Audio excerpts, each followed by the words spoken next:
2020년 12월 27일 주일 성경 묵상입니다. 본문은 욥기서 13장 20절에서 14장 22절입니다. 성탄 주간을 마치고 다시 주일은 욥기서를 계속 묵상하도록 하겠습니다. 욥기 12장에서 14장은 전통적인 교리에 입각하여 욥이 당하는 고난을 죄의 결과라고 주장하며 욥을 정죄하며 회개를 촉구했던 소발의 변론에 대한 욥의 답변을 기록하고 있습니다. 이것은 소발의 변론에 대한 답변이기도 하지만 세 친구의 변론에 대한 답변이기도 합니다. 욥의 답변을 계속 살펴보겠습니다. 20절에서 28절은 세 친구들을 상대해 저들의 주장에 대해 항거하며 비난하던 욥이 이제는 대화의 대상을 하나님으로 바꾸어서 하나님께 자신의 영육간의 고통을 호소하며 강구하는 내용을 보여줍니다. 20절 21절 오직 내게 이 두 가지 일을 행하지 마옵소서. 그리하시면 내가 주의 얼굴을 피하여 숨지 아니하오리니 곧 주의 손을 내게 대지 마시오며 주의 위엄으로 나를 두렵게 하지 마실 것이니이다.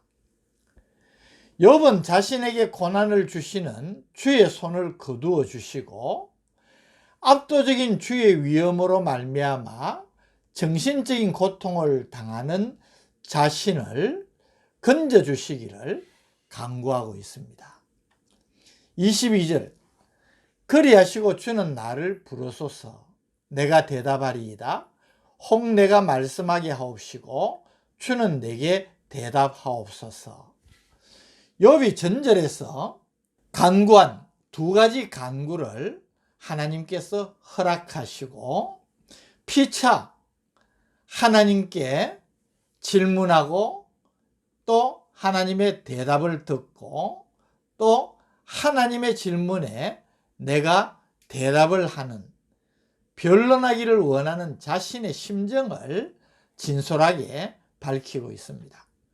23절 나의 죄악이 얼마나 많으니까 나의 허물과 죄를 내게 알게 하옵소서.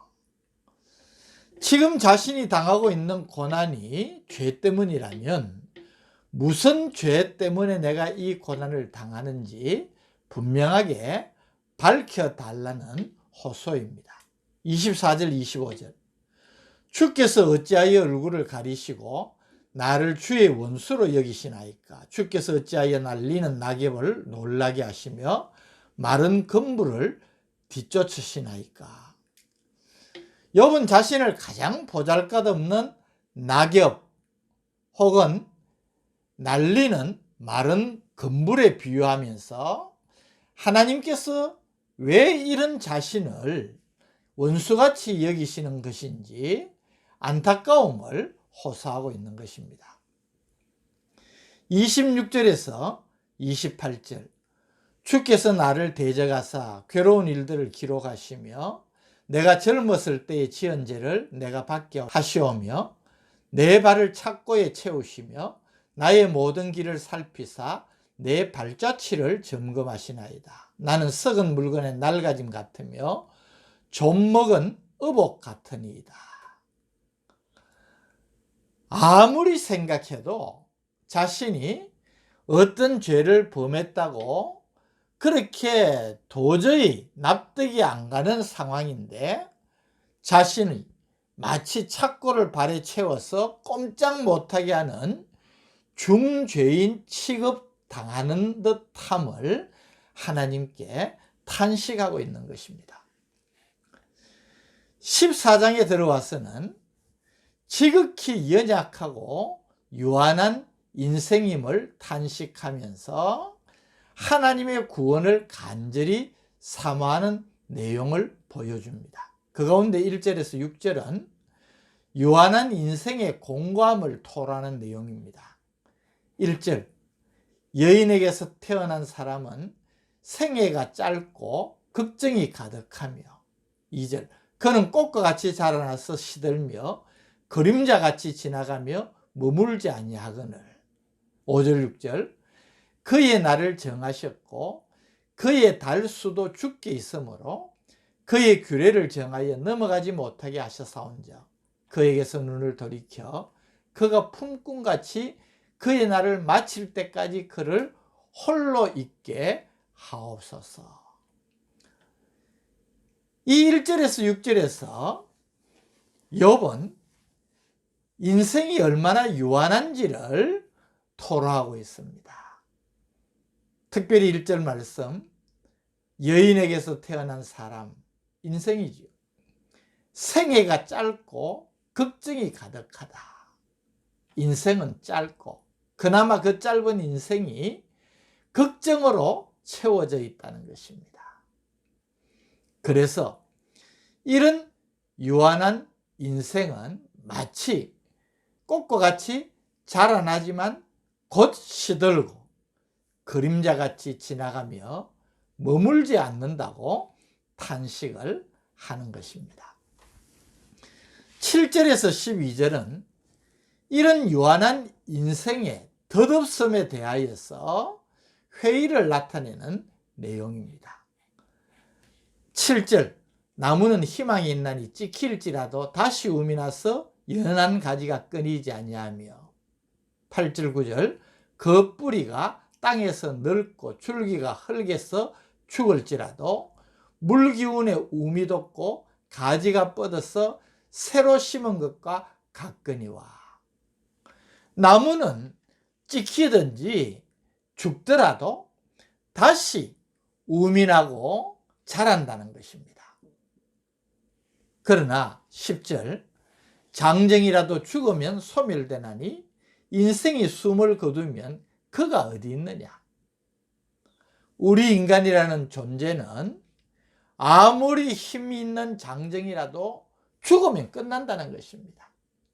인생은 숨을 거두면 아무런 존재가 없다는 것입니다.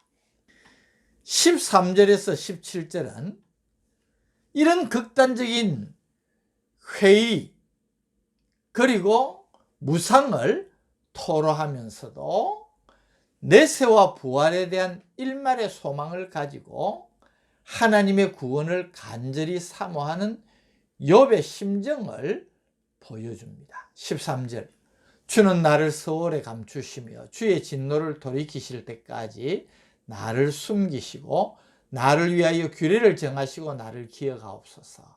14절 장정이라도 죽으면 어찌 다시 살리까. 나는 나의 모든 고난의 날 동안을 참으면서 풀려나기를 기다리겠나이다. 인생은 죽으면 결국은 끝나는 존재이지만은 그러나 나는 이 고난의 날 동안을 참으면서 이런 고통에서 풀려나기를 소망한다는 것입니다. 18절에서 22절은 욥의 답변의 종결 부분으로 소망조차 가질 수 없는 현재의 비참한 상황을 탄식하면서 절박한 심정으로 하나님의 구원을 호소하는 내용입니다. 오늘 본문의 말씀은 아주 많은 절수로 되어 있습니다. 상세하게 살피고 해석하는 것이 어렵지만은 그러나 오늘 이 본문 말씀 속에서 욥이 하나님 앞에 토로하는 가장 강한 주제가 무엇인지를 주목하기를 원합니다. 욥이 지금 고통 가운데에서 하나님 앞에 토로하는 것은 인생은 그 자체가 유한하고 연약한 존재라는 것입니다. 이것은 누가 부인할 수 있겠습니까? 베드로 사도는 이사야 선지자의 예언을 인용하여서 우리에게 이렇게 가르칩니다. 베드로전서 1장 24절 25절 그러므로 모든 육체는 풀과 같고 그 모든 영광은 풀의 꽃과 같으니 풀은 마르고 꽃은 떨어지되 오직 주의 말씀은 세세토록 있도다 하였으니 너희에게 전한 복음이 곧 이 말씀이니라. 우리가 깨달아야 될 것이 무엇입니까? 인생 자체는 고통일 뿐입니다. 그리고 인생 자체는 더덥고 헛된 것입니다. 아라비아의 시인 하랄이라는 사람이 이런 말을 했습니다. 이 세상은 오늘 당신을 미소 짓게 만들지라도 내일 당신을 울게 만드는 처소이다. 우리가 살아가는 세상을 이렇게 묘사를 했습니다. 좋은 일이 있는 것 같지만은 바로 내일 우리가 울 수밖에 없는 공고한 세상이라는 것입니다. 우리는 인생의 본질을 바로 알아야 합니다. 욥의 고백을 통하여서 본 인생을 요약하면 인생은 짧다는 것입니다. 여인에게서 태어난 사람은 생애가 짧고 또 짧은 인생이 괴로움으로 가득 차 있습니다. 걱정이 가득하다. 그래서 전도서 2장 17절은 이러므로 내가 사는 것을 미워하였노니 이는 해 아래에서 하는 일이 내게 괴로움이요 모두 다 헛되어 바람을 잡으려는 것이기 때문이다 라고 고백합니다. 그나마 짧고 고통이 가득한 인생은 신속히 지나갑니다.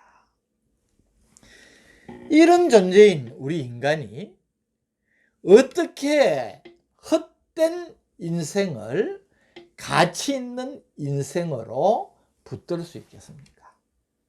그것은 우리가 그 삶을 전적으로 전능하신 하나님께 의지할 때에 그 인생이 비로소 가치가 있는 것이 된다는 사실을 알아야 된다는 것입니다. 때문에 사라지고 없어지고 말 육신에 치중하여 짧은 인생을 낭비하는 것은 어리석은 일입니다.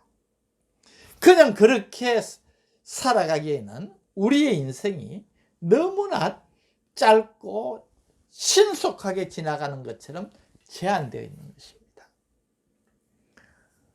저는 어제 또 사랑하는 한 장로님의 소천 소식을 들었습니다. 저보다도 젊은 분이지만은 생각지도 않게 하나님 앞에 부름을 받았습니다. 이것이 인생 아니겠습니까? 때문에 우리에게 허락되어진 지금의 인생을 가치 있게 보람 있게 살아야 될 책임이 우리에게 있다는 것을 다시 한번 깨닫게 됩니다. 사라지고 없어지고 말 육신에 치중하여서 우리의 제한된 인생을 낭비하는 어리석은 삶을 살 것이 아니라 진정 하나님께서 원하시고 기뻐하시는 삶을 삶으로 가치 있는 인생을 만들어가는 복된 성도들 되시기를 주님의 이름으로 축복합니다. 오늘 우리의 인생이 어떠한 것인지를 본문의 말씀을 통하여서 다시 한번 확인할 수 있게 해주신 것 감사합니다. 우리의 인생 자체를 어리석음으로 끝내는 것이 아니라 하나님의 말씀이 가르쳐주는 교훈으로 말미암아 가장 값지고 가장 영광스러운 삶으로 만들어가는 복된 성도들 되게 하여 주옵소서. 예수님 이름으로 간절히 기도드립니다. 아멘.